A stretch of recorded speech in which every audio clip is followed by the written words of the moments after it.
जय हिंद बच्चों। हम लोग यहाँ पर हैं आज FST 26 के डिस्कशन के लिए। अब पढ़ने का अधिकार सबको, डॉक्टर बनने का अधिकार भी सबको।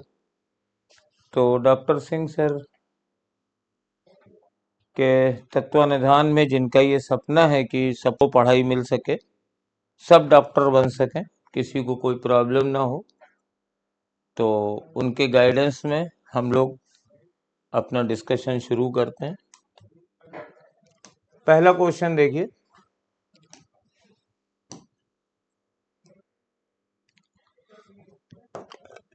a person weighing 50 kg takes 1500 kilocalorie diet per day. If the energy were to be used in the heating the body of a person without any losses, मतलब ये पूरी हीट उस पर्सन को मिल जाती है, तो ये हीट जो है 1500 किलो कैलोरी ये पर्सन का टेम्परेचर राइज कर देगी। जब भी किसी बॉडी को हीट देते हैं तो उसका टेम्परेचर बढ़ जाता है, और टेम्परेचर बढ़ने का फॉर्मूला होता है मास इनटू स्पेसिफिक हीट और into delta theta. Delta theta है रेजिन टेम्परेचर। तो ये वाली हीट इस बॉडी को मिलेगी, पर्सन बॉडी हो गया, तो हम यही फॉर्मूला लगाएंगे कैलोरीमेट्री का। अब ये 1500 किलो कैलोरी है, तो 1500 इंटू 10⁻³ अब पर्सन का मास है 50 kg, और देखिए स्पेसिफिक हीट दी गई है 0.83 कैलोरी पर ग्राम। तो हमें ये मास भी ग्राम में लेना पड़ेगा, तो 1000 से मल्टीप्लाई कर दिया। हो सकता है आपसे ये गड़बड़ हो गई हो, यूनिट का ध्यान रखिएगा। कैलोरी ये स्पेसिफिक हीट की यूनिट जिस यूनिट में हो, मास ग्राम में होना चाहिए और हीट कैलोरी में होनी चाहिए। तो हीट तो मैंने कैलोरी में बदल दी है, किलो कैलोरी से कैलोरी में, और मास को मैंने ग्राम में बदल दिया है। अब हम यहां रख देंगे 0.83 और इससे निकाल लेंगे डेल्टा थीटा, और जब इससे डेल्टा थीटा निकालेंगे तो डेल्टा थीटा बराबर, ये दोनों टर्म तो कट जाएंगे, 1500 ऊपर रहेगा, 50 नीचे रहेगा, 0.83 नीचे रहेगा, तो 50, ये 30 हो गया, 0 0 काट दिया, 1 0 काट दिया, 150/5 30, और नीचे है 0.83, तो ये हो जाएगा 3000/83, और इसको जब कैलकुलेट करेंगे तो ये 36.14 डिग्री सेल्सियस के करीब आ जाएगा। यही इसका आंसर है, मिला लीजिए, देखिए सही है। नेक्स्ट क्वेश्चन देखते हैं। In a PV diagram for an ideal gas, P ऐसे वाई एक्सिस पे है और वॉल्यूम एक्स एक्सिस पर है। Value of ratio slope of the adiabatic curvature slope to the isothermal curve at any point. तो suppose कर लीजिए ये दो ग्राफ हैं, ये आइसोथर्मल है और ये एडियाबेटिक है। अब हमको ये मालूम होना चाहिए कि स्लोप क्या होता है। आइसोथर्मल के लिए मेरे पास, फॉर आइसोथर्मल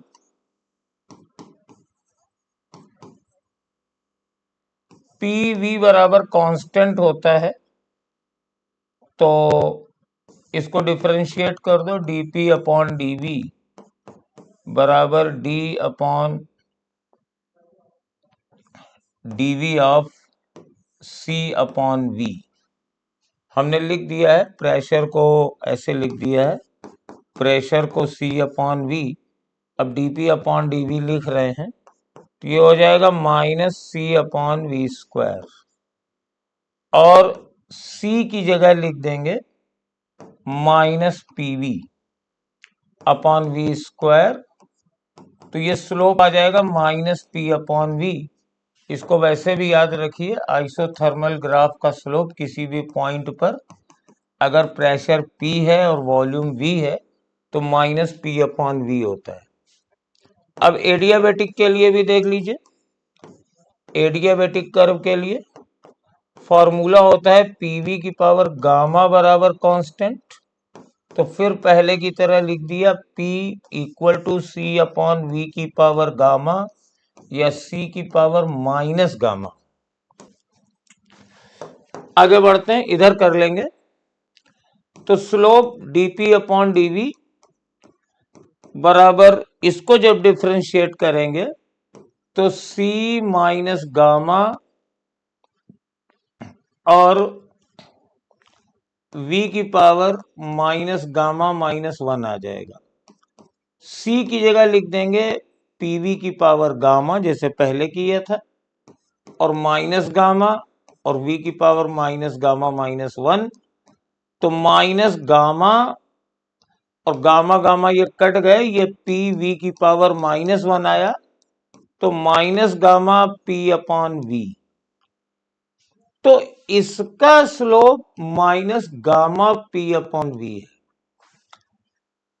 अब ये पूछ रहा है कि एडियाबैटिक और आइसोथर्मल का रेशियो, तो रेशियो हम निकाल देते हैं। आइसोथर्मल का रेशियो है minus gamma P upon V, और आइसोथर्मल के ग्राफ का स्लोप है -p upon V। Same point है तो प्रेशर अपॉन वॉल्यूम कट जाएगा, माइनस कट जाएगा, ये आ जाएगा गामा, और गामा का मतलब होता है nothing but Cp upon Cv। तो आंसर सेकंड वाला इसका सही होगा। ये मैंने पूरा इसको कर दिया है, ये बच्चों को याद भी रहता है, आपको भी याद होना चाहिए। SHM का एम्पलीट्यूड दिया हुआ है 4 सेंटीमीटर, और मीन पोजीशन पर जो पार्टिकल की स्पीड है v एट मीन पोजीशन वो है 16 सेंटीमीटर पर सेकेंड, और x बराबर 8√3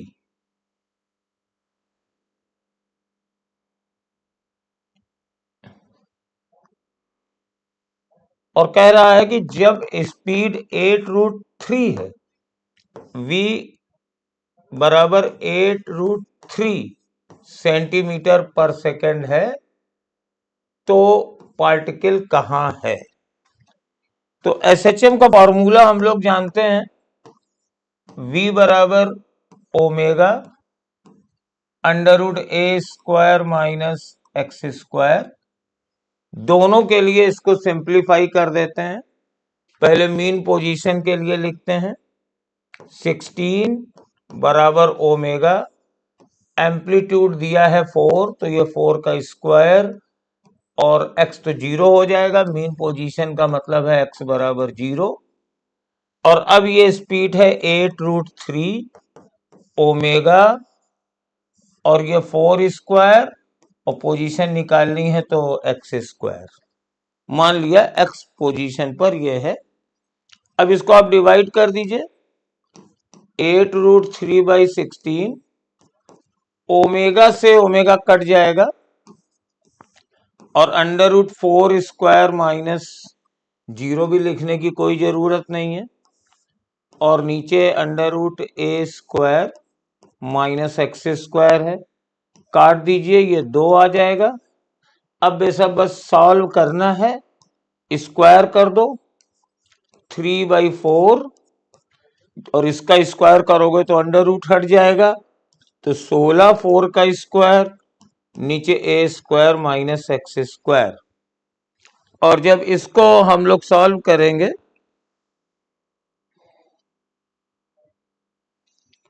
तो देखिए क्या बनेगा,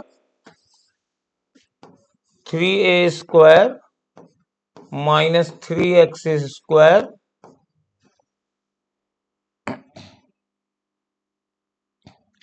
बराबर 16 चौको 64। तो 3x स्क्वायर बराबर a की वैल्यू 4 है, a की वैल्यू 4 है।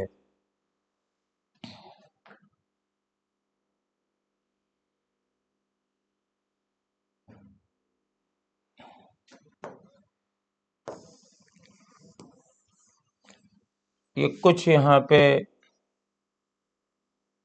हम उल्टा लिख गए हैं।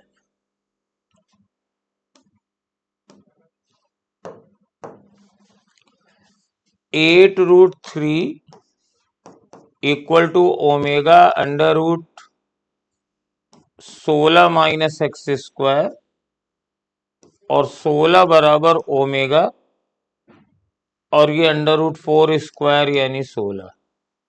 अब डिवाइड कर दो तो अंडर रूट 3/2, 8 से 16 कट गया, ये 3 बचा है और बराबर under root 16 minus X square upon under root 16। अब स्क्वायर कर देंगे, 3/4 बराबर 16 माइनस एक्स स्क्वायर अपॉन 16। तो 16 3 48, 16 चौको 64 माइनस 4x स्क्वायर। तो 4x स्क्वायर बराबर आ गया 64 माइनस 48 और ये 16 ही होता है। तो x स्क्वायर बराबर 16, 4x स्क्वायर बराबर 16, तो x स्क्वायर बराबर 4। तो x बराबर प्लस माइनस 2। तो -2 तो है नहीं, +2 है, ये आंसर हो गया। नेक्स्ट क्वेश्चन पे आइए। Two identical but separate strings with same tension carry sinusoidal wave with same frequency where A is the amplitude that is twice that of wave B and transmit energy at the rate of that of B। तो आपको intensity का formula होना चाहिए। Intensity का formula होता है 2 pi square A square N square rho into V. तो same tension वगैरह है, बाकी सब चीजें हैं। तो intensity is proportional to A square. तो ए का amplitude, wave A has amplitude that is twice that of B and transmit energy at that is that of B. तो I A upon I B हमें निकालना है और ए का amplitude B के amplitude का डबल है। तो बी का एम्पलीट्यूड अगर ए मान लें तो ये 2a हो जाएगा, इसका स्क्वायर कर देंगे। तो I A is equal to, ए से ए कट गया, 4 टाइम्स आई बी। तो ए की पावर ट्रांसफर या energy transfer rate 4 times of B हो जाएगा। और बच्चों ने इसको तुरंत कर लिया होगा क्योंकि हम लोग जानते हैं कि intensity is proportional to A square. 5 gram of steam at 100 degree Celsius, ये 5 ग्राम स्टीम है, ये स्टीम है, टेम्परेचर इसका 100 डिग्री सेल्सियस है। और ये 6 ग्राम ऑफ आइस है, इसका टेम्परेचर 0 डिग्री सेल्सियस है। इन दोनों को मिला दिया गया, इनकी लेटेंट हीट दी गई है, फाइनल टेम्परेचर है। तो देखो आइस बहुत, स्टीम बहुत ज्यादा है, फिर भी हम लोग करते हैं।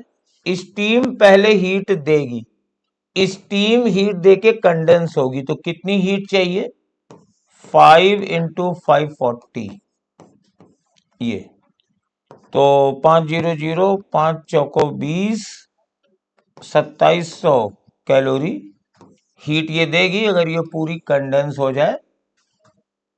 आइस की कैलकुलेशन कर लीजिए, मेल्ट होने में हीट लेगी 6 इंटू 80 और प्लस 100 तक जाने में वाटर बनेगा, तो 6 इंटू 1 इंटू 100, तो ये आ जाएगा 480 और प्लस 600, और इसको जब जोड़ेंगे तो 1080 आएगा। मतलब ये है कि ये हीट काफी ज्यादा है, स्टीम पूरी कंडेंस नहीं हो पाएगी। स्टीम पूरी तब कंडेंस होगी जब इससे 2700 कैलोरी की हीट निकलेगी। जो भी इससे हीट निकलती है आइस को मिलती है, लगातार ट्रांसफर हो रही है, तो आइस इतनी हीट लेके वाटर में कन्वर्ट हो जाएगी, फिर वाटर का टेम्परेचर भी 100 हो जाएगा। इस प्रोसेस में इसको कुछ 1080 कैलोरी की हीट चाहिए, तो स्टीम अभी पूरी कंडेंस नहीं हो पाएगी। लेकिन टेम्परेचर तो दोनों का सेम हो गया, इसका मतलब है स्टीम पूरी कंडेंस नहीं होगी। आइस भी 100 पे आ गई, स्टीम भी 100 पे थी, मिक्सचर का टेम्परेचर 100 हो जाएगा। नेक्स्ट क्वेश्चन पे आते हैं। Amplitude of an oscillator, damped oscillator decreases 0.59 times in its original magnitude.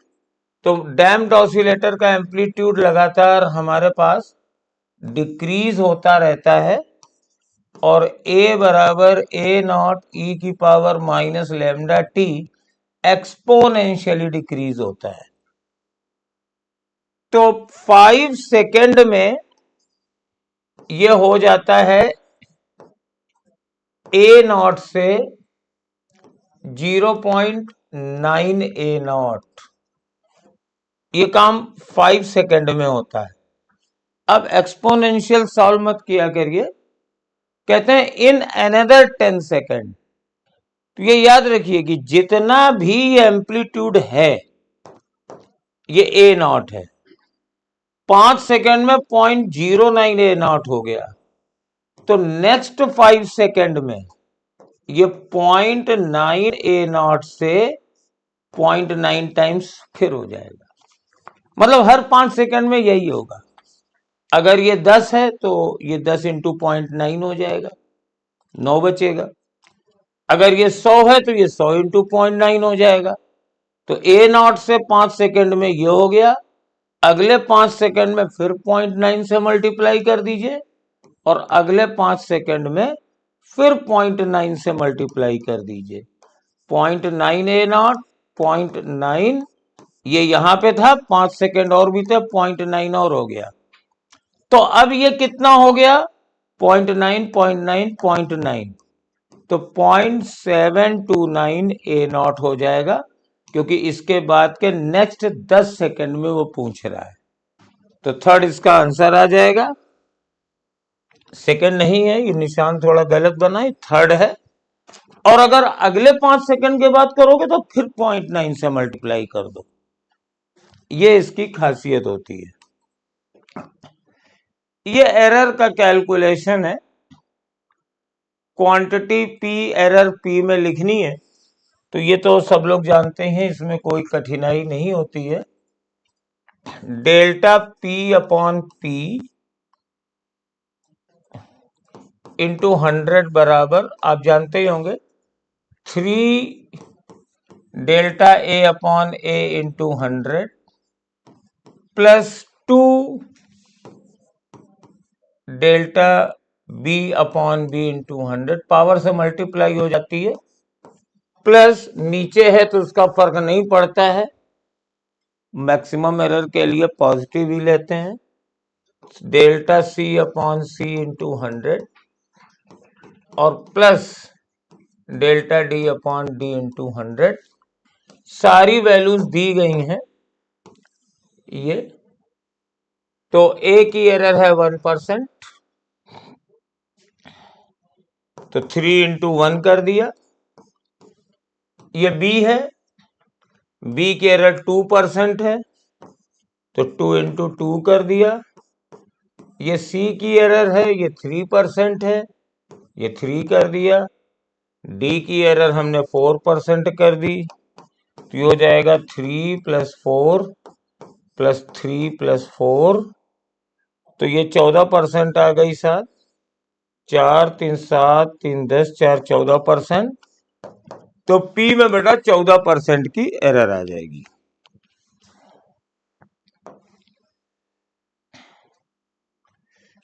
Next चलते हैं। A body is projected vertically upward with speed 40, distance travelled by the in the last second of the upward journey. तो बेटा ये यहां से ऐसे चल रहा है, इसकी वेलोसिटी कुछ भी हो, यहां पे मान लो ये v बराबर 0 हो गया, और ये इसका लास्ट सेकेंड है, यहां से 1 मीटर है, 1 सेकेंड की दूरी है। तो लास्ट सेकेंड में चली गई दूरी गिरते समय वाली 1 सेकेंड की चली गई दूरी की बराबर होगी, क्योंकि ये ग्राफ पूरी तरीके से सिमेट्रिकल होता है। तो लास्ट 1 सेकेंड में चली गई distance, distance travelled,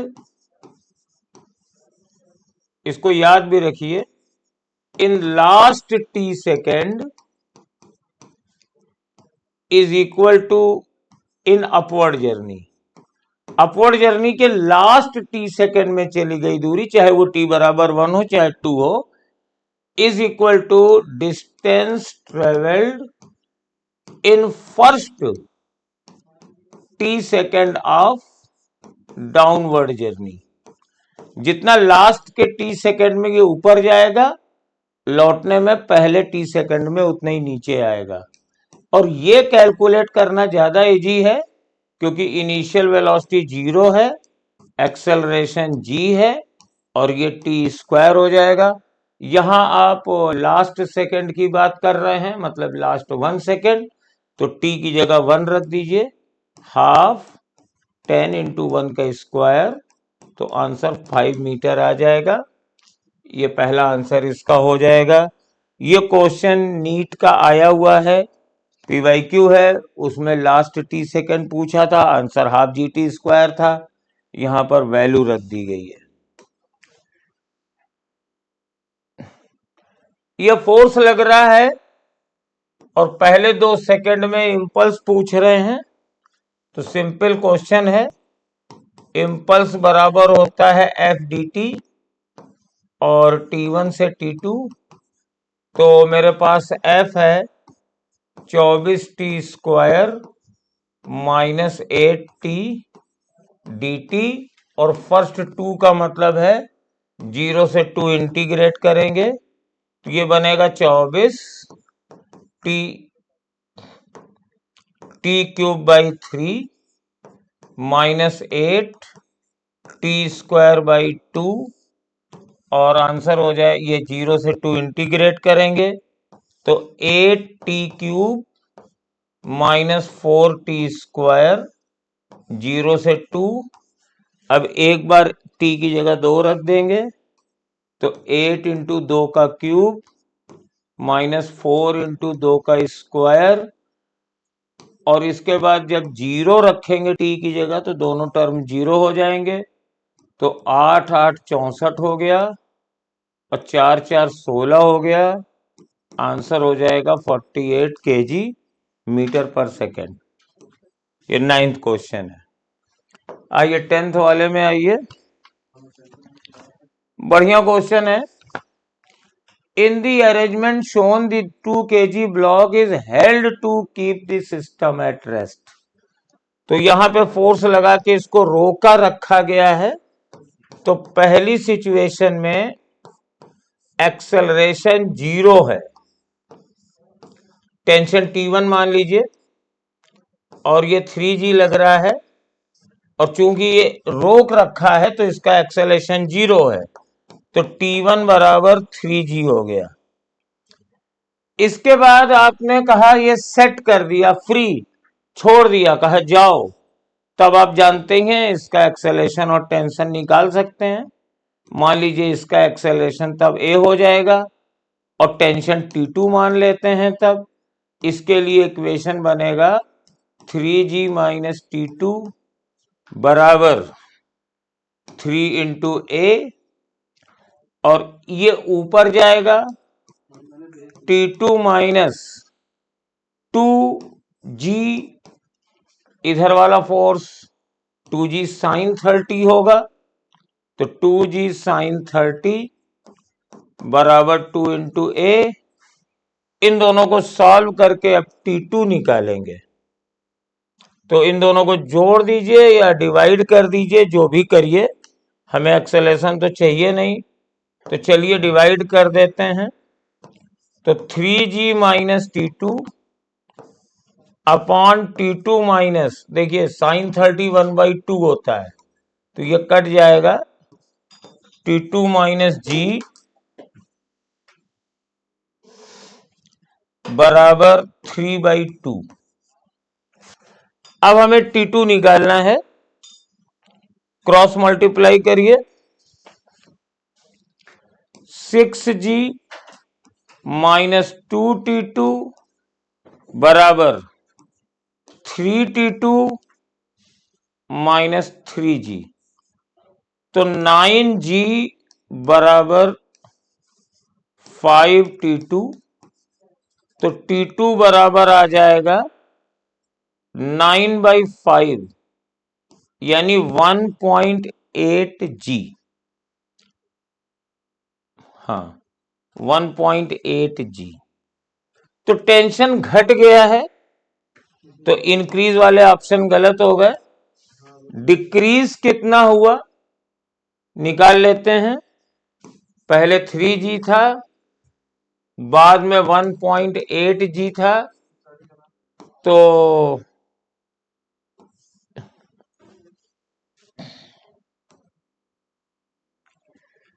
G common ले लो, 3 माइनस 1.8, तो G इंटू 1.2, G की वैल्यू 10 रख दो, 12 न्यूटन का डिक्रीज हुआ है, सेकेंड वाला ऑप्शन आ जाएगा। बढ़िया क्वेश्चन था, जनरली लोग टेंशन या कुछ पूछ देते हैं, इसमें चेंज पूछ लिया। A body experiences perfect elastic collision with a stationary body B. After the collision, the bodies fly apart in the opposite direction with equal speeds. Mass ratio of A and B. तो मैंने मास मान लिया कि A का M1 है और B का M2 मास है, और पहले मान लिया बॉडी ए U वेलोसिटी से जा रही थी, तो हमने लिख दिया M1 इंटू U, वो तो स्टेशनरी थी, बराबर, अब मान लीजिए M1, अब दोनों की वेलोसिटी इक्वल एंड अपोजिट हैं, तो मास रेशियो निकालना है, तो बना दीजिए भाई, M1 ये A थी और ये B थी, ये इधर जा रही थी, तो एक की वेलोसिटी V मान लीजिए, एक की माइनस V मान लीजिए, तो M1 माइनस V और प्लस M2V, ये आप मान लीजिए, आप ये इक्वेशन आ गई। दूसरा, कोलिजन परफेक्टली इलास्टिक है, कोलिजन परफेक्टली इलास्टिक है, तो इलास्टिक की डेफिनेशन से वेलोसिटी ऑफ सेपरेशन यानी V माइनस माइनस V बराबर velocity of approach that is U minus 0, तो 2V बराबर U आ गया। अब बस वैल्यू रख देंगे, ये 2V आ गया, M1 2V बराबर माइनस M1V और plus M2V, v v v cancel हो गया, तो हमारे पास 3m1 is equal to m2 आ गया। तो m1 अपॉन m2 की वैल्यू 1/3 आ जाएगी। ये दो आंसर इसके सही हैं, और आपका ये डेफिनेटली मिस प्रिंट है। थर्ड आंसर शीट में दिया है लेकिन सॉल्यूशन में, और ये फोर्थ वाला भी सही है। दोनों क्वेश्चन को हम लोग सही मान लेंगे तो या तो ये बोनस हो जाएगा या दोनों पे मार्क्स मिलेंगे। तो आंसर तरीका देख लीजिए बस। पर्सन अपने बाहों को ऐसे फैलाए हुए है, हाथ थोड़े नीचे होते हैं भाई सिर के, ऐसे हाथ फैलाए हुए है, और एक रोटेटिंग स्टूल है, ये ओमेगा से घूम रहा है, और सडनली अपने ब्रिंग्स को डाउन कर देता है। मतलब ये ऐसे हो गया, हाथ इसके नीचे हो गए। तो अब इसमें क्या होगा, अगर इसका ये I1 था तो ये I1 से कम हो जाएगा, मोमेंट ऑफ इनर्शिया कम हो गया। हाथ स्ट्रेच कर लेगा तो मोमेंट ऑफ इनर्शिया कम हो जाएगा। एक्सिस से पार्टिकल की डिस्टेंसेस कम हो रही हैं तो मोमेंट ऑफ इनर्शिया कम हो जाएगा। तो विच of the following is about kinetic energy के एंड एंगुलर मोमेंटम एल। तो कोई टॉर्क वगैरह तो लगा नहीं है, तो एल तो कांस्टेंट रहेगा, तो दोनों इंक्रीज कर नहीं सकते, एल इंक्रीज कर नहीं कर सकता। एंगुलर मोमेंटम कांस्टेंट रहेगा, तो दोनों अनचेंज्ड नहीं होंगे। अगर एंगुलर मोमेंटम कम हो जाएगा तो काइनेटिक एनर्जी बढ़ जाएगी। तो इसका आंसर फोर्थ हो जाएगा। और आप जानते हैं कि K बराबर होता है L² upon 2I। Rotational kinetic energy बराबर एंगुलर मोमेंटम का square upon 2 into moment of inertia. तो एंगुलर मोमेंटम कांस्टेंट है, अगर मोमेंट ऑफ इनर्शिया कम होगा तो काइनेटिक एनर्जी बढ़ जाएगी। 4 आंसर आ जाएगा। सोप बबल के अंदर के प्रेशर दिए गए हैं, तो एक्सेस प्रेशर निकाल लीजिए। एक्सेस प्रेशर होता है अंदर वाला प्रेशर माइनस बाहर वाला प्रेशर। तो पहले में 0.01 आ जाएगा, क्योंकि बाहर तो एटमॉस्फेरिक प्रेशर 1 ही रहेगा, और नीचे अंदर 1.01 है, तो ये कितना ज्यादा है आ गया। और दूसरे में आ जाएगा 1.02 - 1 यानी 0.02। सोप बबल है तो एक्सेस प्रेशर बराबर होता है डेल्टा P बराबर 4T अपॉन R।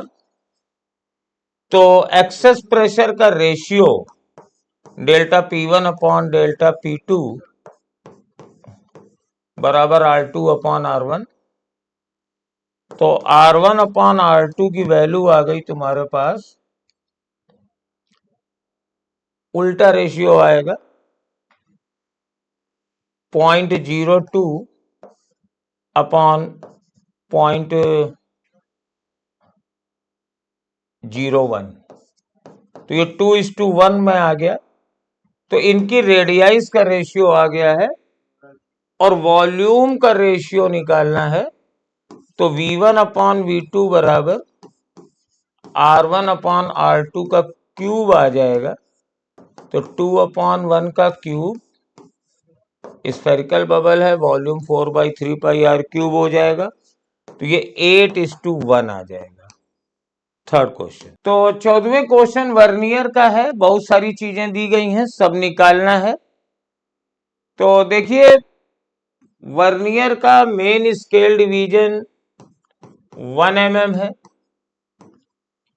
और चूंकि वर्नियर के 10 डिवीजन 9 डिवीजन से कोइंसाइड करते हैं, तो लीस्ट काउंट निकाल लीजिए।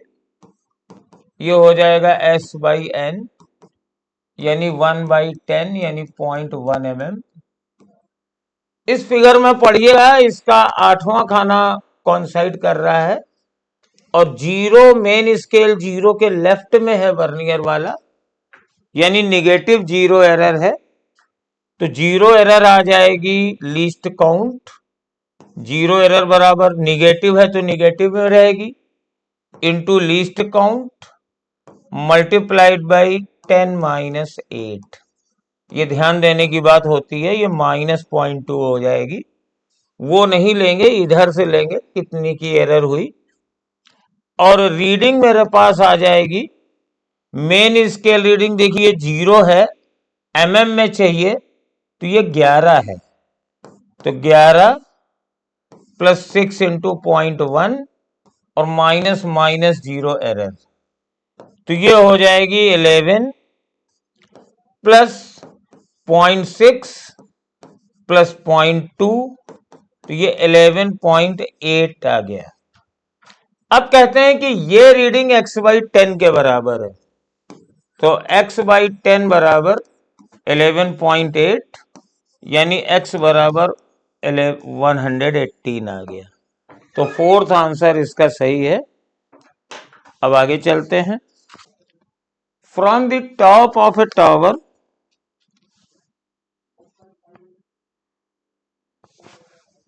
19.6 meter high, a ball is thrown horizontally. If the line joining the point of projection to the point where it hits the ground makes angle of 45 degree with the horizontal, then the initial velocity of the ball.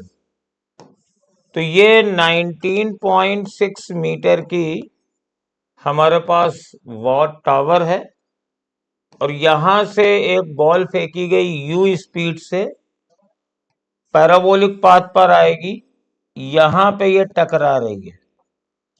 और एक बात ध्यान रखिएगा कि line joining the point of projection to ground, ये horizontal से 45 degree का angle बना रही है। इसका मतलब है कि ये डिस्टेंस भी 19.6 मीटर ही है। अब हॉरिजॉन्टल प्रोजेक्टाइल का फॉर्मूला लगा दिया, R बराबर U under root 2H upon G। तो R भी 19.6 है, U निकालना है, और अंडर रूट 2H की जगह 19.6 अपॉन G की जगह 9.8 ले लेते हैं। तो 19.6 बराबर U, ये 2 आ जाएगा, ये स्क्वायर रूट आ गया 2, तो U बराबर आ जाएगा 9.8 मीटर पर सेकेंड। तो इसका पहला आंसर आ जाएगा। नेक्स्ट क्वेश्चन देखते हैं। ये फिर प्रोजेक्टाइल टाइप का है, यहां से इफ्लेक्स वेलोसिटी निकलेगी, और इफ्लेक्स वेलोसिटी मान लीजिए v है, तो आपको ये x निकालना है। तो हॉरिजॉन्टल प्रोजेक्टाइल का फॉर्मूला फिर लगा दीजिए। क्या लगाएंगे? x बराबर 1.25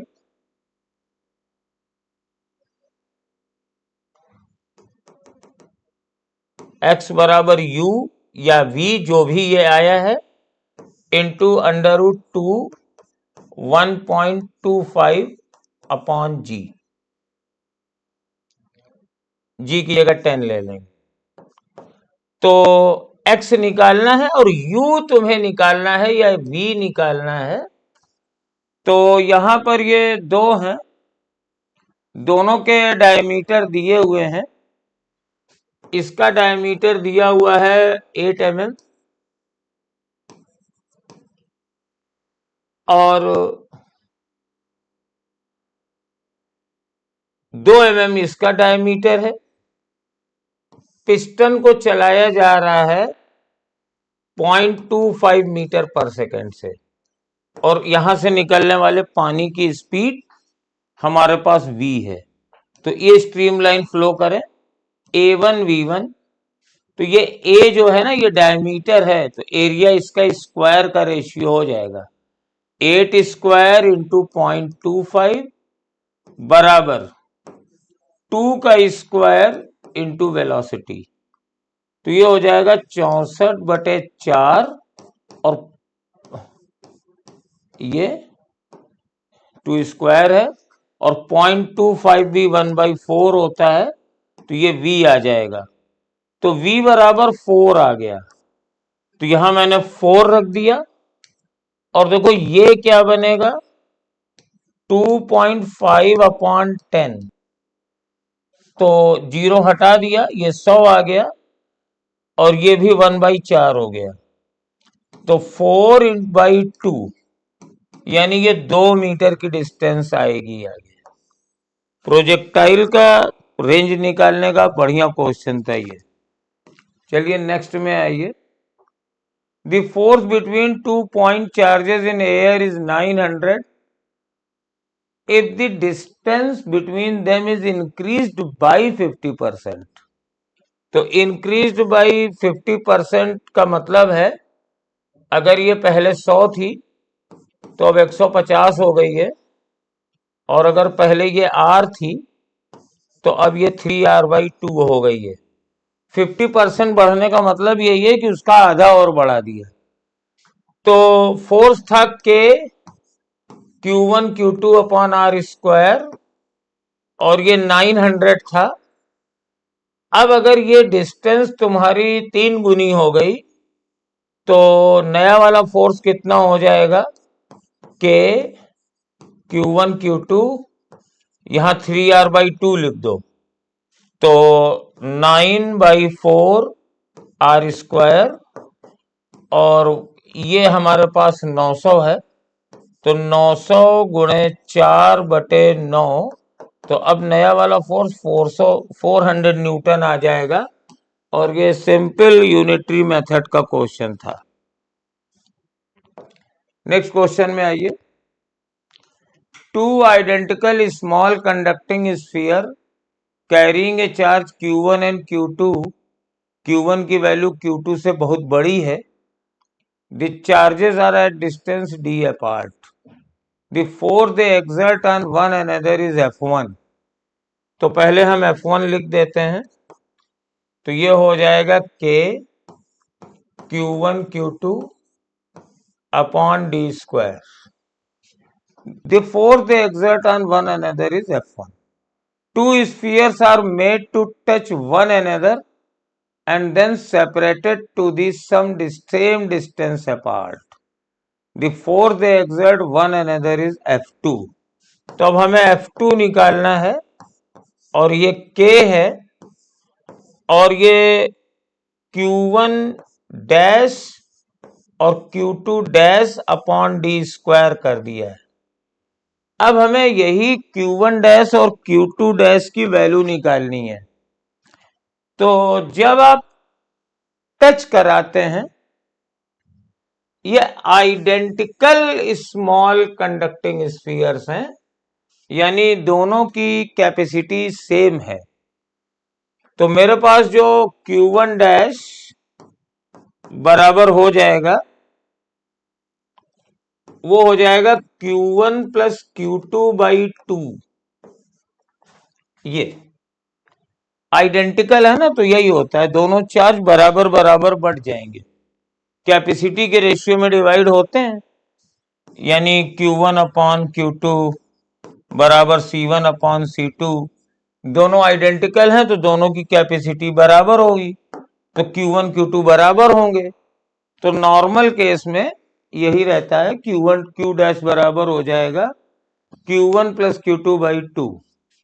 लेकिन इसका एक अप्रोक्सीमेशन है कि Q1 की वैल्यू Q2 से बहुत बड़ी है, तो Q डैश बराबर, चाहे वो Q डैश हो चाहे Q2 डैश हो, Q2 को आप नेग्लेक्ट कर दीजिए Q1 की कंपैरिजन में, because Q1 is much smaller. तो ये दोनों हो जाएंगे Q1/2।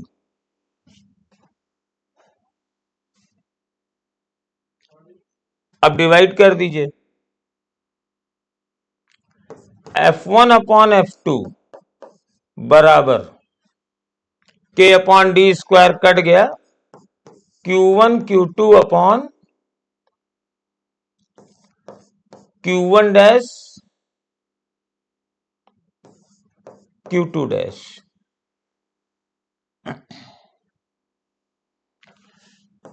तो Q1 upon Q2, Q1 Q2, और Q1 और Q2 डैश दोनों Q1/2 है, तो Q1 स्क्वायर इंटू 4 कर दीजिए।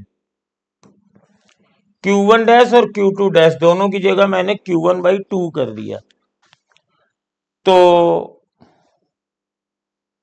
एक Q1 कट जाएगा, तो ये रेशियो हो जाएगा 4Q2 अपॉन Q1। तो थर्ड वाला आंसर इसका आ रहा है। बढ़िया क्वेश्चन था, ये अप्रोक्सीमेशन से इसको अच्छा कर दिया गया। नेक्स्ट चलिए, ये पुराना PYQ है, आप जानते ही हैं। हमारे पास ये वाली वेलोसिटी दी गई है 10, तो ये वेलोसिटी 10 है, तो इस वेलोसिटी के दो कंपोनेंट कर दीजिए। एक ऐसे कर दीजिए, ये एंगल अल्फा है तो ये भी अल्फा हो जाएगा, और अल्फा बराबर 60 दिया है तो इसको 60 कर दीजिए, तो ये 10 cos अल्फा, 10 cos 60 आ गया। और ये वाला पोर्शन ऐसे जाएगा u वेलोसिटी से, ये एंगल 30 होगा, इसके भी कंपोनेंट कर दीजिए, तो ये कंपोनेंट हो जाएगा u cos 30। अब आपको कंस्ट्रेंट से मालूम है कि बेटा रॉड के अलोंग वेलोसिटी के कंपोनेंट बराबर होंगे, यानी कि u cos 30 बराबर हो जाएगा 10 cos 60। क्यों बराबर हो जाएंगे? क्योंकि रॉड तो रिजिड है, और रिजिड रॉड में अगर ये वेलोसिटी ज्यादा हुई या ये कम हुई तो इसकी लेंथ चेंज हो जाएगी, मतलब रॉड के अलोंग दोनों कंपोनेंट बराबर हो जाएंगे। तो cos 30 होता है u/√3/2, और ये हो जाएगा 1/2, 2 से 2 कट गया, u बराबर 10/√3 आ गया, और इसको सॉल्व कर लो, 10√3/3 आ जाएगा, तो √3 को 1.7 मान लो तो 17/3 आएगा, तो आंसर 5 पॉइंट समथिंग आएगा। ये थर्ड वाला क्वेश्चन है, आंसर है। ये मॉडर्न फिजिक्स में कंडीशन होती है, आप जानते हैं कि mvr बराबर NH/2π, ये बोर्स की क्वांटम कंडीशन है। अगर कोई इलेक्ट्रॉन किसी r रेडियस की ऑर्बिट में v वेलोसिटी से चल रहा है और ये nth ऑर्बिट है, तो ये लिखा जाता है। अब इसमें हम डी ब्रोगली वेवलेंथ लाएंगे, और डी ब्रोगली वेवलेंथ होती है लैम्डा बराबर, जो हमें निकालनी है, H/mv। तो mv की वैल्यू हमारे पास H/लैम्डा है, तो यहां रख दिया H/लैम्डा r बराबर NH/2π। अब H से H काट दिया, तो लैम्डा बराबर क्या आ गया, 2πr/n आ गया। तो है कोई आंसर 2πr/n? यस, थर्ड वाला आंसर है। 21 में चलिए, the energy of a particle is reduce to half, then percentage increase in the de Broglie wavelength is about. अच्छा भाई,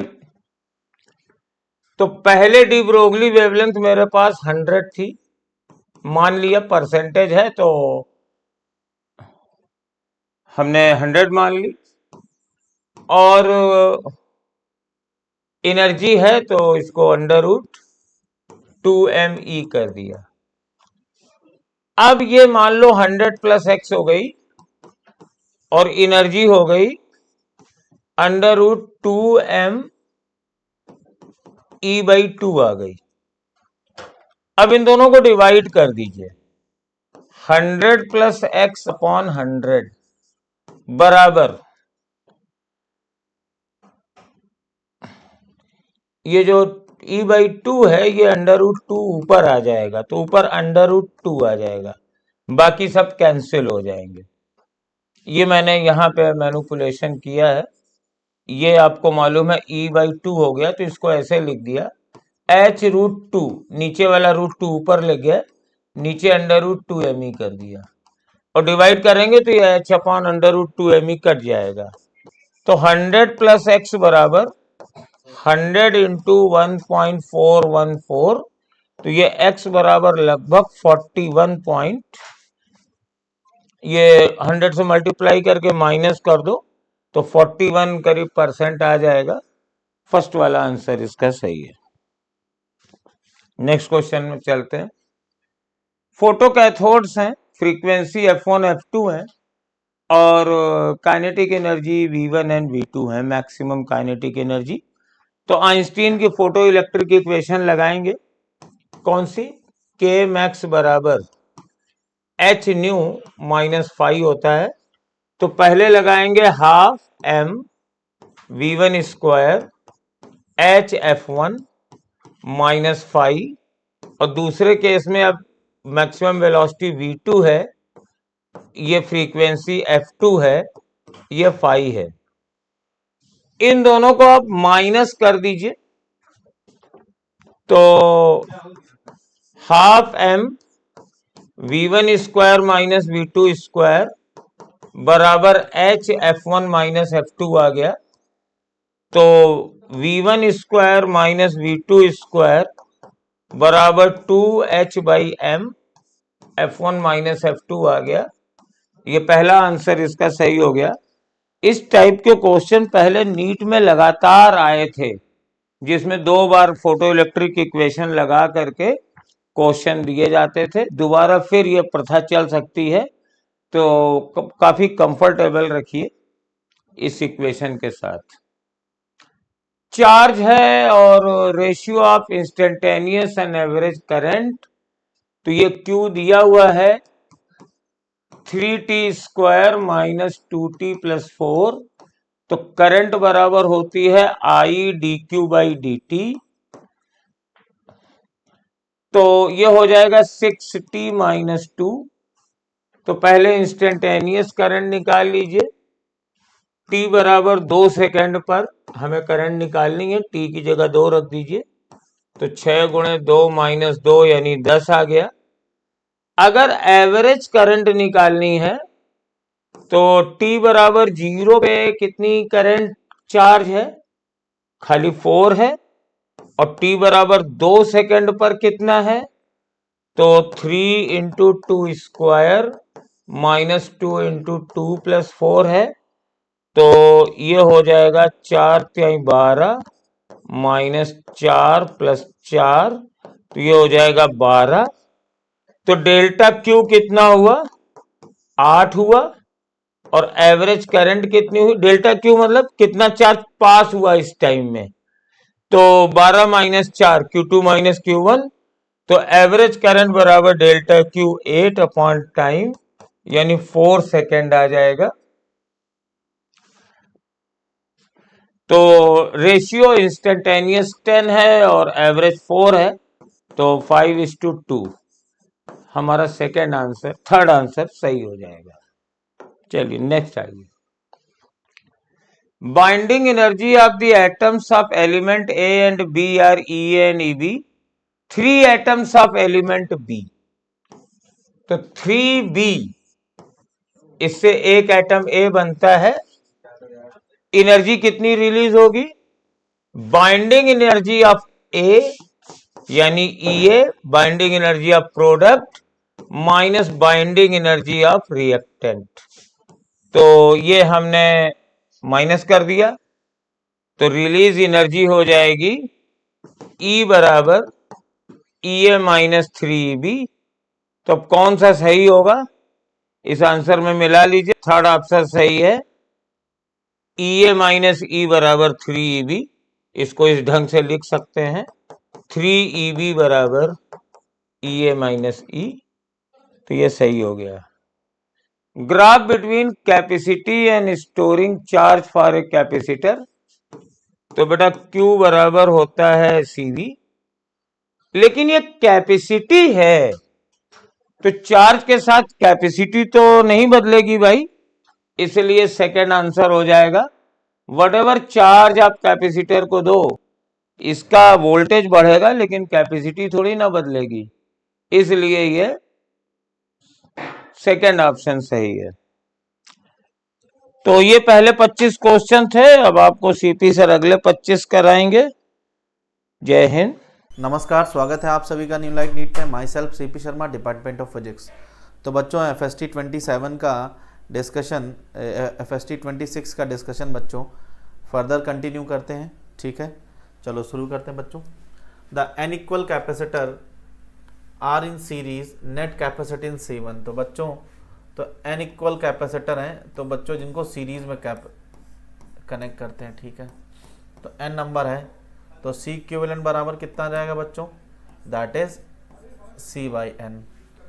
और इसकी वैल्यू कितना दे रखा बच्चों, C1 के बराबर। ठीक है, now capacitance are connected in parallel. तो बच्चों n नंबर ऑफ कैपेसिटर को कनेक्ट किया है पैरेलल में।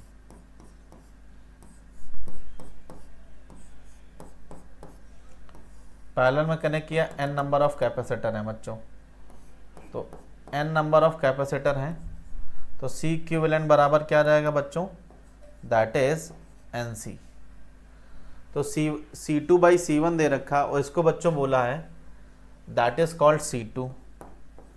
तो यहाँ से अगर हम बात करें बच्चों C2/C1, तो C2 कितना बच्चों, n टाइम्स ऑफ C, और C1 कितना बेटा, C/n।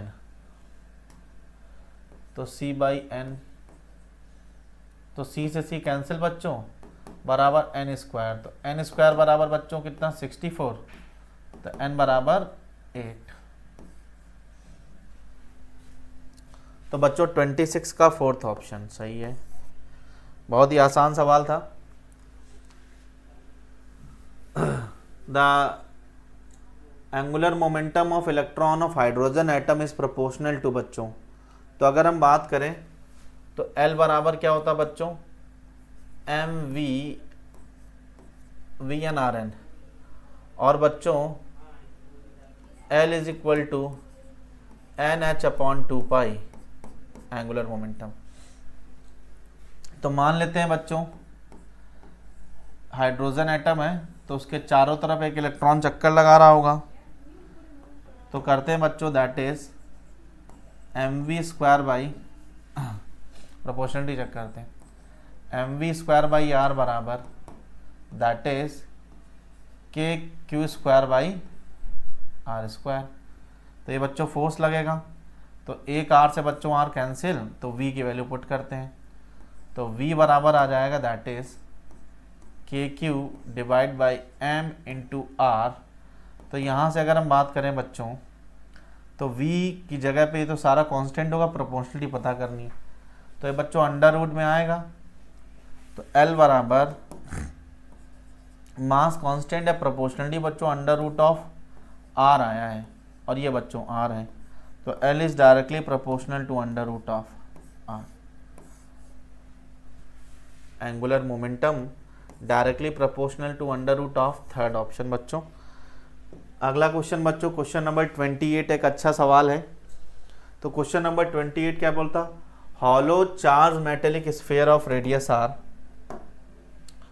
तो बच्चों hollow charge metallic sphere of radius r दे रखा हुआ है, जिसकी रेडियस है बच्चों कितनी, r के बराबर। ठीक है, कोई दिक्कत नहीं। The potential difference between the surface, तो ये बच्चों सरफेस है, potential difference between the surface and at a distance of 3r is v। तो यहाँ से बच्चों 3r डिस्टेंस पे, सेंटर से 3r डिस्टेंस पे पोटेंशियल डिफरेंस दे रखा है बच्चों कितना, तो ये दे रखा है डेल्टा v बराबर v। ठीक है, तो अगर हम बात करें बच्चों तो सरफेस पे क्या होगा, दैट इज kq/r के बराबर, और माइनस का बच्चों 3r पे क्या होगा, दैट इज kq/3r। तो यहाँ से अगर हम बात करें बच्चों 3 से ऊपर नीचे मल्टीप्लाई कर देते हैं तो आ जाएगा that is 2KQ by 3R बराबर बच्चों V। देखो जरा ध्यान से, तो हमारे पास आ गया बच्चों that is 2KQ by 3R बराबर बच्चों V के। ठीक है, तो अगर हम बात करें, अब पूछा है इलेक्ट्रिक फील्ड इंटेंसिटी, तो बच्चों इलेक्ट्रिक फील्ड का फॉर्मूला E बराबर होगा that is KQ by R square. तो बच्चों अगर हम बात करें तो यहाँ से लिखते हैं that is KQ by R into बेटा R, क्योंकि R के टर्म में आंसर दे रखा था बच्चों। ठीक है, और R स्क्वायर कितना हो जाएगा बच्चों, तो KQ by R square. R क्या बच्चों, सेंटर से डिस्टेंस है, तो ये बच्चों हो जाएगा दैट इज 9R स्क्वायर। ठीक है, अब लिखते हैं बच्चों that is KQ divide by 9R into R। तो KQ बाई R की वैल्यू हो जाएगी 3V बाई 2, क्योंकि V के टर्म में आंसर चाहिए बच्चों। तो KQ बाई R बराबर 3V बाई 2। तो यहाँ से वैल्यू पुट करते हैं बच्चों, तो E बराबर दैट इज बेटा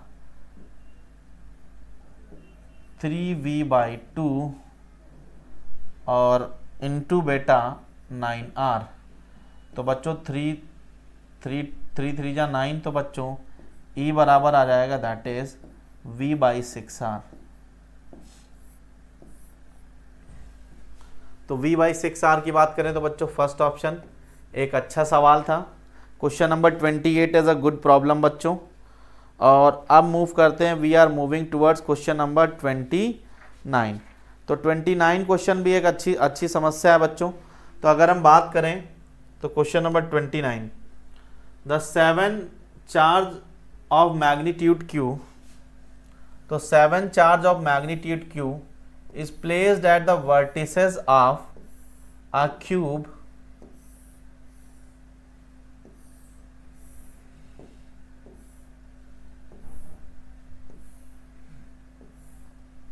ठीक है, तो बच्चों इस पे Q रख दिया गया, इस पे Q रख दिया गया, इस पे Q रख दिया गया, इस पे Q रख दिया गया, इस पे Q और इस पे Q, और एक वर्टेक्स छोड़ दी गई बच्चों।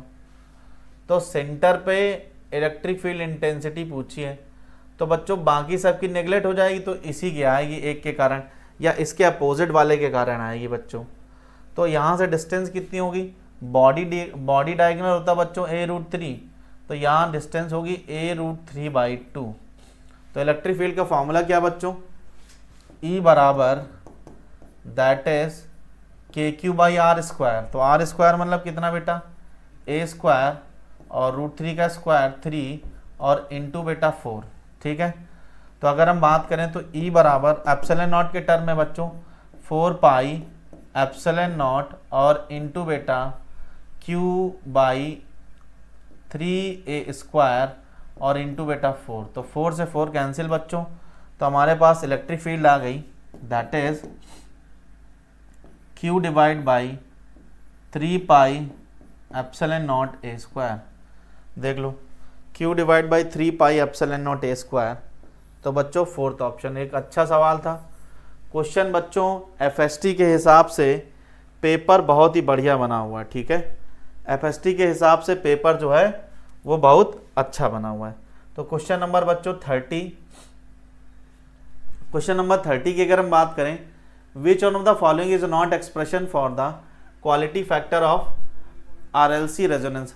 तो क्वालिटी फैक्टर बच्चों, तो देखो ये भी बच्चों फॉर्मूला है और ये भी बच्चों फॉर्मूला है, और क्वेश्चन नंबर और बच्चों ये भी फॉर्मूला है। तो फॉर्मूला VL बाई VC नहीं है। ठीक है, तो यहां से बच्चों कौन सा ऑप्शन सही है, फोर्थ वाला। क्वेश्चन नंबर 31, तो बच्चों A dot B cross C is equal in magnitude. तो एरिया ऑफ ट्राइंगल बच्चों ये देता है B क्रॉस C, तो ये नहीं होगा। Surface area of parallelogram form by A B and C नहीं बच्चों। ये बच्चों वॉल्यूम ऑफ पैलोपाइड का फॉर्मूला होता है, volume of parallelepiped form by A B C। तो बच्चों 3 नंबर सही है।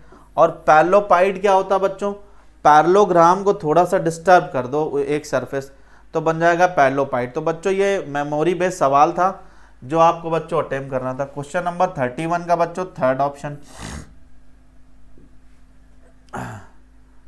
अब बच्चों ये कैपेसिटर लगे हुए हैं, ठीक है, तो 1 2 3 4 कैपेसिटर हैं, ठीक है।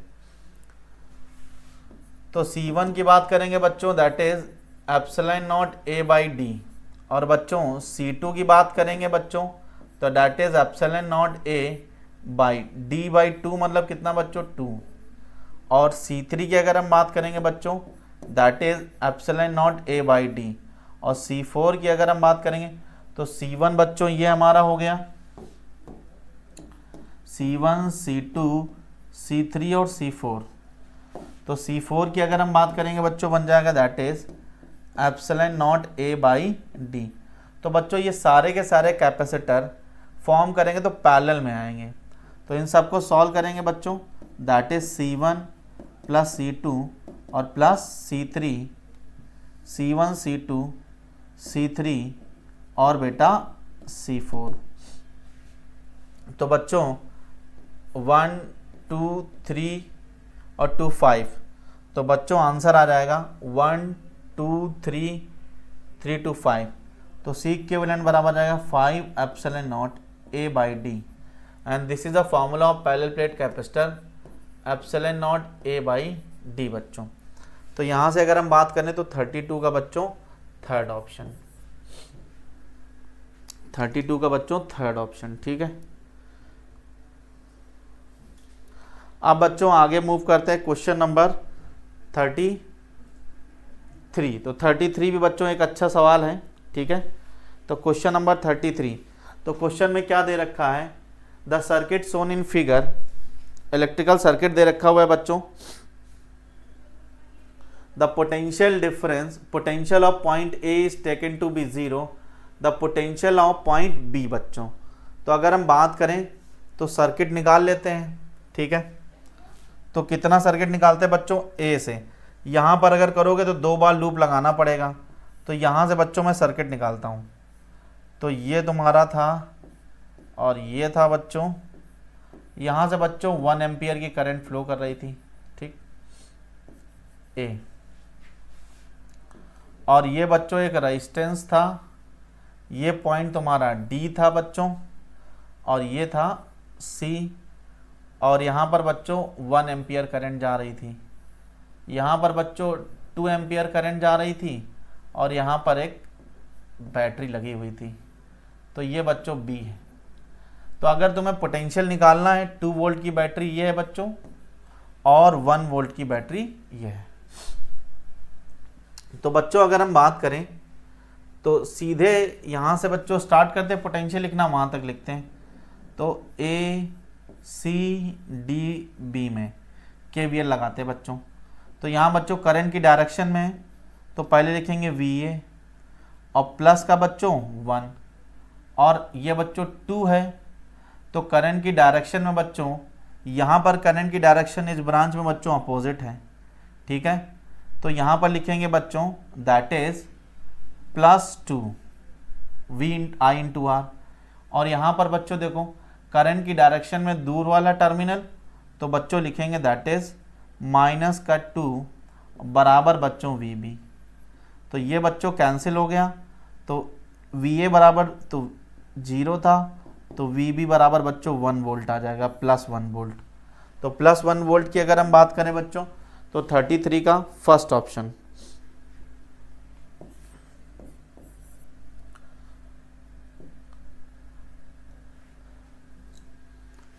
A close loop PQRS carrying current I। तो फोर्सेस की वैल्यू दे रखी बच्चों। तो बच्चों इससे परपेंडिकुलर डायरेक्शन में फोर्स लगेगा, ठीक है। तो परपेंडिकुलर डायरेक्शन में फोर्स लगेगा मान लेते हैं बच्चों। तो यहाँ से एंगल जो है इस फोर्स का मैं मान लेता हूँ बच्चों ये F4 है, और ये एंगल थीटा है। तो यहाँ पर बच्चों कितना आएगा, that is F4 cos theta के बराबर, और ये इसका कंपोनेंट आएगा F4 साइन थीटा के बराबर। इक्विलिब्रियम में बच्चों, ठीक है। A closed loop PQRS current placed in uniform magnetic field. The force on segment PSQ F1, F2, F3 are in plane of paper along the direction. The net force on segment PQ. तो PQ segment पे कितना force लगेगा बच्चों? तो अगर हम बात करें F4 साइन थीटा बराबर बच्चों आ जाएगा F2, और अगर हम बात करेंगे बच्चों that is F4 cos theta बराबर आ जाएगा बच्चों, तो नेट फोर्स इधर लग रहा होगा बच्चों, तो F3 माइनस F1, तो F3 माइनस F1 बच्चों, दोनों इक्वेशन को डिवाइड कर देंगे तो tan थीटा बराबर आ जाएगा that is F2 divide by F3 minus F1। तो बच्चों परपेंडिकुलर, अब ट्रायंगल एक बना लेते हैं, नेट फोर्स फाइंड करना है।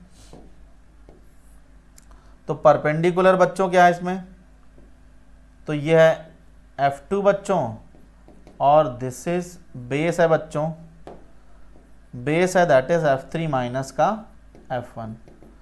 तो क्या आ जाएगा resultant, that is under root of F1 square F2 square plus F3 minus F1 का होल स्क्वायर। तो बच्चों फर्स्ट ऑप्शन। बहुत ही प्यारे सवाल हैं बच्चों, एक एक सवाल चुनिंदा है, आपको बच्चों बहुत कुछ सिखा कर जाएगा, ठीक है। नेक्स्ट क्वेश्चन, ठीक है, the refractive index of material of prism. तो बच्चों म्यू बराबर दे रखा है आपको कितना, √2, कोई दिक्कत नहीं है, ठीक है। एंड एंगल ऑफ प्रिज्म बच्चों दे रखा है 30 degree, angle of prism 30 degree. One of two refracting surface of the prism is made a mirror invert, ठीक है, by silver coating. A beam of monochromatic light enters in a prism on a face will retrace its paths the angle of incident। तो बच्चों ऐसा तभी हो सकता है जब हमारा दूसरे फेस पर जो लाइट है वो परपेंडिकुलर गिर रही हो। तो बच्चों इसको हमने सिल्वर कर दिया, तो बोल रहा है कि ये लाइट रे ऐसे इंसिडेंट होती है, तो ये बच्चों नॉर्मल, ये एंगल ऑफ इंसिडेंट, और बच्चों ये एंगल ऑफ रिफ्रैक्शन होगा। एंगल ऑफ प्रिज्म बेटा 30 डिग्री दे रखा हुआ है, तो ये बच्चों ये 90 माइनस 30, तो एंगल ऑफ रिफ्रैक्शन बच्चों 30 आ जाएगा। क्या ये बात क्लियर है? तो पूछा क्या है, ठीक है, if the angle of incident on a prism, तो एंगल ऑफ इंसिडेंट पूछा हुआ, तो बहुत आसान बच्चों सवाल है। तो ये √2 है, केवल डायग्राम बनाना था आपको। रिफ्रैक्टिव इंडेक्स ऑफ प्रिज्म √2 दे रखा, स्नेल्स लॉ लगा देते हैं। तो बच्चों μ1 साइन आई कहाँ से आई है, कहाँ को जाएगी, तो कहाँ से, एयर से ग्लास में एंटर कर रही है, तो μg और इनटू बेटा साइन आर। तो sine 1 sine of angle of incident नहीं पता बच्चों, μ2 कितना बेटा √2 के बराबर, और बच्चों साइन 30, और साइन 30 की वैल्यू कितनी बेटा 1/2, तो sine i is equal to √2 into 1/2, तो sine i is equal to बेटा 1/√2, तो angle of incident is equal to 45 degree, तो 45 डिग्री हो जाएगा बच्चों फोर्थ ऑप्शन। ये भी एक अच्छा सवाल था बच्चों, फोर्थ ऑप्शन। 35 के बाद बच्चों 36 नंबर क्वेश्चन, ये बच्चों इंफॉर्मेटिव एड क्वेश्चन है। ये बच्चों 36 जो है सवाल, अगर आपको आता होगा बच्चों कर लेंगे, नहीं आता होगा तो धर देंगे, ठीक है। तो बच्चों अगर हम बात करें, blood is more viscous than water, एकदम सही बात है बच्चों। और बच्चों रिलेटिव विस्कोसिटी ऑफ ब्लड नीटा by water is remain constant between 0 to 37 degree. तो विस्कोसिटी बच्चों जो है, रिलेटिव विस्कोसिटी कांस्टेंट रहती है, कहाँ से बच्चों 0 degree Celsius to 37 degree Celsius. तो बच्चों ये थ्योरेटिकल सवाल था, दोनों स्टेटमेंट सही हैं, दोनों स्टेटमेंट सही हैं। अगर हम बात करें तो question number 37, which of the following does not follow Hooke's law. तो बच्चों डक्टाइल्स तो फॉलो ही करते हैं, ब्रिटल भी कुछ रेंज तक फॉलो करते हैं, लेकिन इलास्टोमर बच्चों हुक्स लॉ फॉलो नहीं करते हैं, ठीक है, does not follow Hooke's law. तो 37 का बच्चों थर्ड ऑप्शन। Question number 38। तो 38 की अगर हम बात करें बच्चों, a long thick metallic wire, तो a long thick metallic wire, question number 37 बच्चों, ऑफ रेडियस आर, तो बच्चों एक लॉन्ग थिक मेटेलिक वायर है जिसकी रेडियस बच्चों आर है, थिक है, जिसकी रेडियस बच्चों क्या है, आर है, has current uniformly distributed over the circular cross section, the magnetic induction B is away the axis of distance from varies with R। तो बच्चों हमें पता है that is B inside is directly proportional to R और B जो outside है that is inversely proportional to R। तो graph की अगर हम बात करें बच्चों, तो पहले डायरेक्टली प्रोपोर्शनल और बाद में बच्चों इन्वर्सली। तो डायरेक्टली प्रोपोर्शनल तो ये मिल गया बच्चों, इसका स्लोप फिक्स है बच्चों, ये केवल डायरेक्टली प्रोपोर्शनल तो हमेशा तो नहीं रहती बच्चों, ये तो अजीब सा ग्राफ बना हुआ है और इसमें तो कांस्टेंट है। तो अगर थोड़ा सा भी अगर आप दिमाग लगाया होता तो क्वेश्चन नंबर 38 आपका सही हो जाता, that is option number 1। Question number 39 बच्चों एक बहुत प्यारा सवाल है, थोड़ा सा कैलकुलेटिव है। तो टू सर्कुलर कॉइल बच्चों having equal number of turns carrying equal current in same sense and substance same solid angle at point O, the smaller coil is X। तो बच्चों स्मॉलर कॉइल X है, ठीक है, is the midway between O and Y। तो O और Y के बच्चों midway पर है।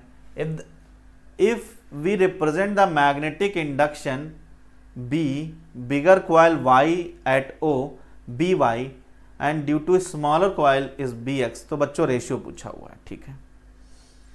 तो बच्चों अगर हम बात करें, ये टोटल डिस्टेंस तुम्हें दे रखी D के बराबर और इसका रेडियस बच्चों 2R है और इसका R है, ठीक है।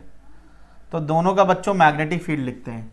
तो BY के कारण बच्चों मैग्नेटिक फील्ड कितना होगा, B is equal to mu naught by 4 pi 2 pi R square into I होता बच्चों।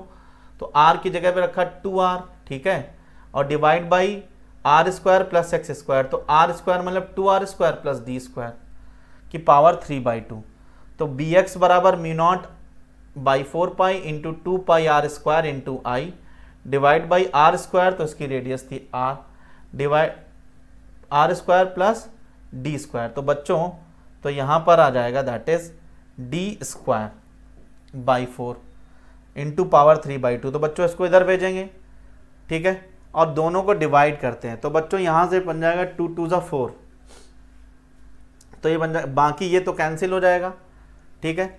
तो यहाँ पर 4R square plus D square की power 3/2, 4R square plus D square की पावर 3/2 और बच्चों ये आ जाएगा 8। तो ये बच्चों टोटल कैंसिल हो जाएगा। तो BY बाई BX बराबर आ जाएगा दैट इज 4/8 और या बच्चों 1/2। तो बच्चों थर्ड ऑप्शन। इसमें बच्चों आपको फॉर्मूला पता होना चाहिए, that is B is equal to ring का mu naught I/4 pi into बेटा 2 pi R square divide by R square plus x square की power 3/2, where R is the radius, X is the distance from the centre, ठीक है। Question number बच्चों 40।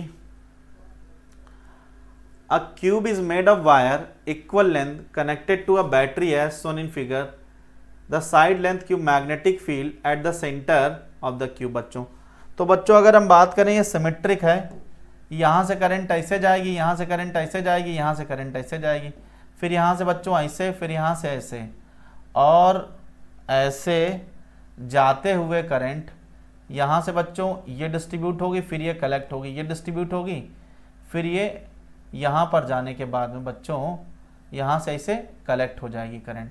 तो symmetry के हिसाब से अगर देखें बच्चों तो सेंटर पे मैग्नेटिक फील्ड जो होगी वो बच्चों 0 आएगी। ठीक है, सेंटर पे जो क्योंकि एक के कारण बच्चों इनवर्ड, दूसरे के कारण आउटवर्ड, एक के कारण अपवर्ड, नीचे एक के कारण डाउनवर्ड।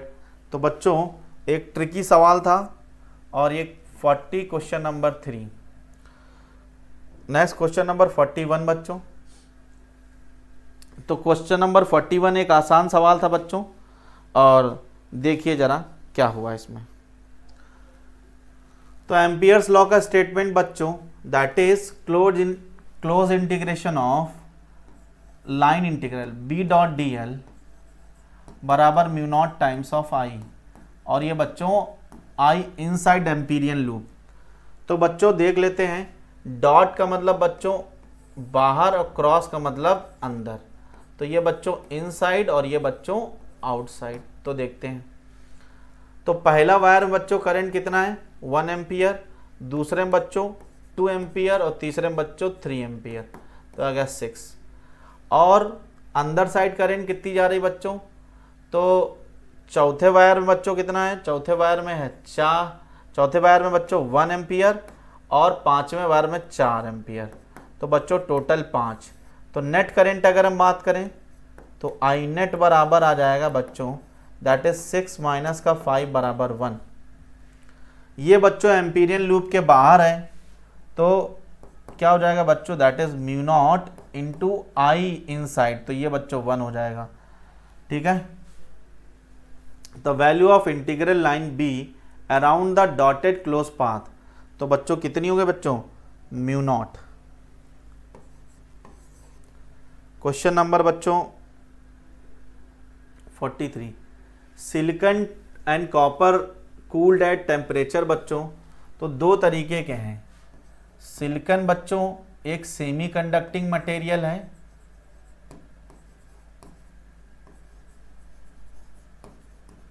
और बच्चों कॉपर एक कंडक्टर है। सिलिकॉन एक सेमी कंडक्टिंग मटेरियल है, कॉपर क्या है बेटा, कंडक्टर है। तो अगर हम बात करें सेमी कंडक्टर की बच्चों थ्योरी एक्सप्लेन करते हैं बैंड गैप से, और कंडक्टर की बच्चों फ्री इलेक्ट्रॉन थ्योरी होती है कंडक्टिविटी एक्सप्लेन करने। तो बच्चों टेम्परेचर बढ़ाएंगे कंडक्टर का तो उसकी रेजिस्टिविटी इंक्रीज करेगी, और सेमी कंडक्टर में बच्चों टेम्परेचर बढ़ाएंगे तो रेजिस्टिविटी डिक्रीज करेगी, क्योंकि बच्चों ये बैंड्स की विड्थ बढ़ जाती है, जिसकी वजह से कंडक्टिविटी बढ़ जाती है और रेजिस्टिविटी कम हो जाती है। तो सिंपल सा बच्चों, इसका थर्मल कंडक्टिविटी कांस्टेंट जो अल्फा होता है पॉजिटिव होता है, और इसका बच्चों नेगेटिव होता है, मेटल का पॉजिटिव, सेमी कंडक्टर का नेगेटिव। तो बच्चों अगर कम करेंगे टेम्परेचर तो रो डिक्रीज करेगा, तो कॉपर का बच्चों डिक्रीज करेगा, तो इसी में है डिक्रीज करेगा, और सिलिकॉन का बच्चों क्या करेगा, इंक्रीज करेगा। तो ए ऑप्शन हो जाएगा। बाकी देख लें, फॉर कॉपर इंक्रीजेस, नहीं तो कॉपर डिक्रीजेस, है ना। डिक्रीजेस फॉर बोथ, नहीं बच्चों। इंक्रीजेस फॉर बोथ, नहीं बच्चों, फर्स्ट। तो ध्यान देना बच्चों, दोनों की थ्योरी का एक्सप्लेनेशन अलग अलग है। सेमीकंडक्टर की थ्योरी एक्सप्लेन करते हैं by band gap theory, and conductor की थ्योरी बच्चों फ्री इलेक्ट्रॉन मॉडल। तो बच्चों which of the following relationship correct, तो n e plus n e into n h बराबर एन आई स्क्वायर, तो बच्चों थर्ड ऑप्शन। क्वेश्चन नंबर 40, ठीक है, the refractive index of water is 4/3 बच्चों, ठीक है। तो refractive index of water is बच्चों 4/3, and refractive index of glass is 3/2, कोई दिक्कत नहीं। A ray is traveling in water is incident on glass surface, तो बच्चों this is water and this is glass. तो एक लाइट रे बच्चों जो ग्लास वाटर में ट्रेवल कर रही है, ठीक। A light ray travelling in water is incident on the water glass surface, ठीक है, एट 30 डिग्री।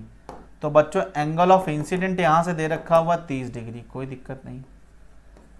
तो क्या पूछा बच्चों, what is angle of refraction. तो बच्चों स्नेल्स लॉ, जहाँ जहाँ रिफ्रैक्शन बच्चों वहाँ वहाँ स्नेल्स लॉ लगाना है। तो mu of water sine i बराबर बच्चों mu of glass sine r. तो म्यू ऑफ वाटर कितना बच्चों 4/3, sine of angle of incident sine 30 बराबर म्यू ऑफ ग्लास कितना बेटा 3/2 और इंटू बेटा साइन आर। तो 4/3 बेटा इंटू 1/2 बराबर 3/2 टाइम्स ऑफ साइन आर। तो बच्चों 2 से 2 कैंसिल हो गया, तो साइन आर बराबर हमारे पास आ गया दैट इज 4/9। तो साइन ऑफ एंगल ये आ गया बच्चों 4/9। अब 4/9 तो बच्चों कहीं दिख ही नहीं रहा हमें, तो यहाँ पर बच्चों 8/18 दिख रहा है। तो 8/18 तो ऊपर नीचे बच्चों 2 से मल्टीप्लाई कर देते हैं, तो r बराबर आ जाएगा दैट इज साइन इनवर्स 8/18। तो साइन इनवर्स 8/18। तो क्वेश्चन नंबर 44 का बच्चों फर्स्ट ऑप्शन। और question number 45, an object is kept at a distance of 30 centimetre. तो u बराबर बच्चों दे रखा -30 सेंटीमीटर, ठीक है कोई दिक्कत नहीं।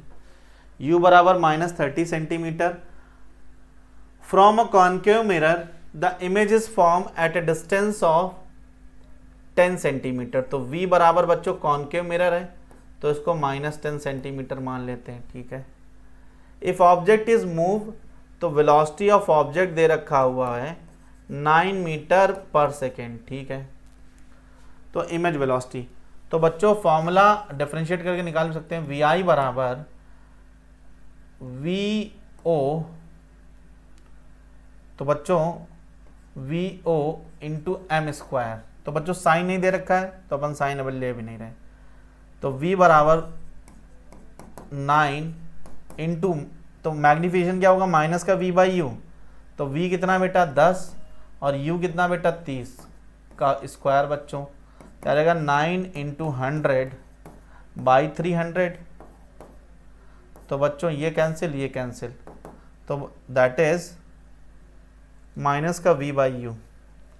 तो मैग्निफिकेशन बच्चों आ रहा है that is the velocity of object is moving, तो 10 सेंटीमीटर, तो 10/30।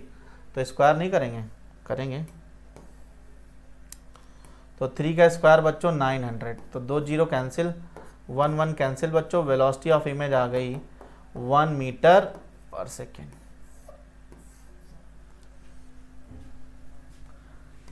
1 मीटर पर सेकेंड, तो सेकेंड ऑप्शन बच्चों।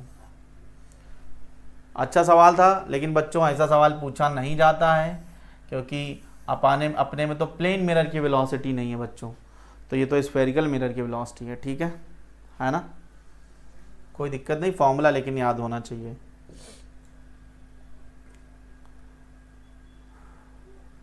फोर्टी 46 नंबर क्वेश्चन बच्चों, एक अच्छा सवाल है। 46 नंबर, देखिए बच्चों एक गेट दे रखा हुआ है, ठीक है, एक गेट दे रखा हुआ है और आपको बच्चों इस गेट का आउटपुट चाहिए, ठीक है। तो 46 नंबर में दो तरीके के गेट लगे हुए हैं बच्चों, एंड गेट एंड और गेट, एंड गेट एंड और गेट बच्चों, ठीक है। तो अगर हम बात करें बच्चों, ये तुम्हारा है दैट इज a+b और ये बच्चों है तुम्हारा a.b। तो ये बच्चों और गेट और ये तुम्हारा एंड गेट। तो दो तरीके के गेट हैं बच्चों।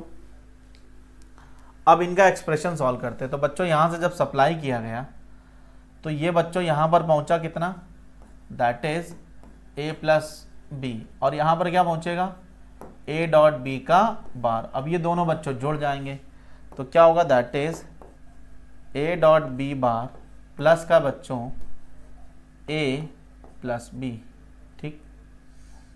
और बच्चों इसको जब सॉल्व करेंगे तो ये 1 आ जाएगा, ठीक है।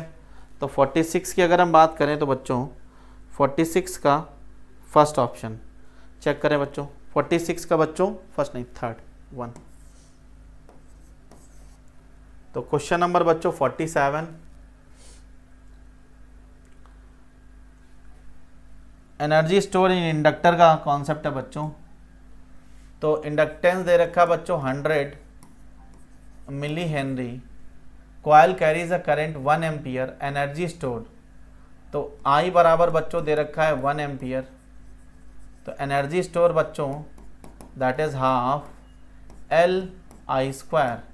तो इंडक्टेंस कितना बच्चों 100 इंटू 10 की पावर -3 और I² कितना बच्चों 1 और बच्चों हाफ, तो आ जाएगा that is 50 into 10 to power -3 milli joule बच्चों। ठीक है, जूल, तो मिली जूल में आंसर ही नहीं दे रखा हुआ है, तो डिवाइड बाई कर देते हैं बच्चों, 50 डिवाइड बाई 1000, तो बच्चों आ जाएगा दैट इज 0.05 जूल। तो क्वेश्चन नंबर 47 आंसर थर्ड। एक अच्छा सवाल था बच्चों। और क्वेश्चन नंबर 48 की तरफ प्रोसीड करते हैं बच्चों। तो क्वेश्चन नंबर 48 बच्चों, तो इंटीग्रेशन ऑफ B.dl, तो ये बच्चों ये लिखा हुआ है एम्पियर्स लॉ। ठीक है,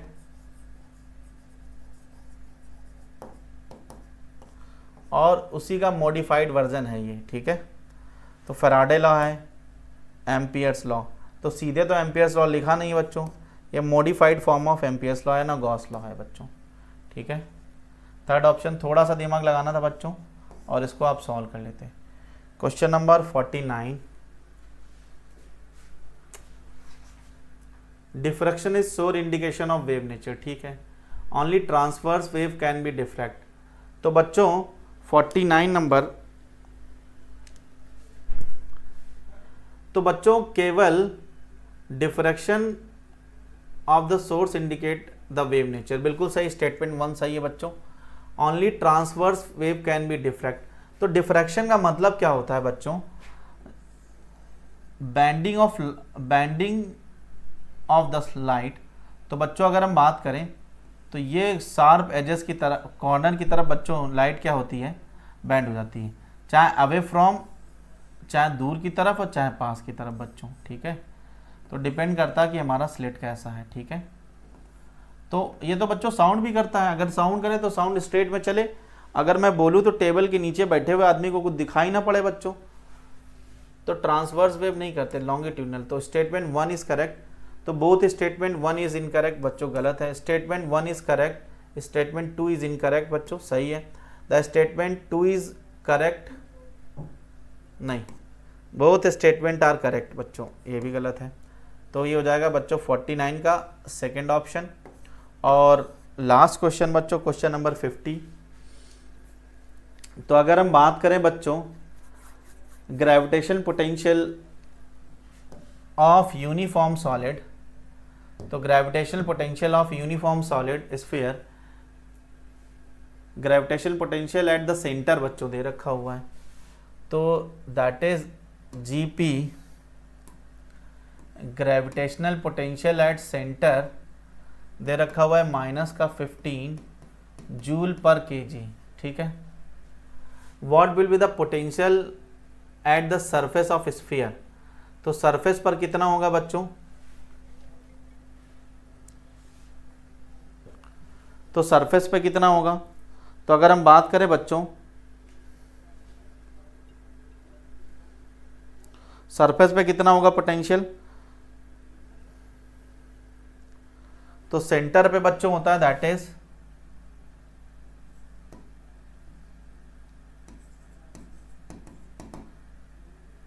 3/2 टाइम्स ऑफ सरफेस। तो बच्चों अगर हम बात करेंगे तो आ जाएगा -15 इंटू 3/2 टाइम्स ऑफ सरफेस। तो बच्चों 5 3 जा 15, 3 5 जा 15 और 2 5 जा 10, तो बच्चों कितना आ जाएगा -10। ठीक है, तो सेकंड ऑप्शन। ठीक है, तो बच्चों ये 50 क्वेश्चन कंप्लीट हुए। ठीक है, okay, thank you all of you, thank you so much.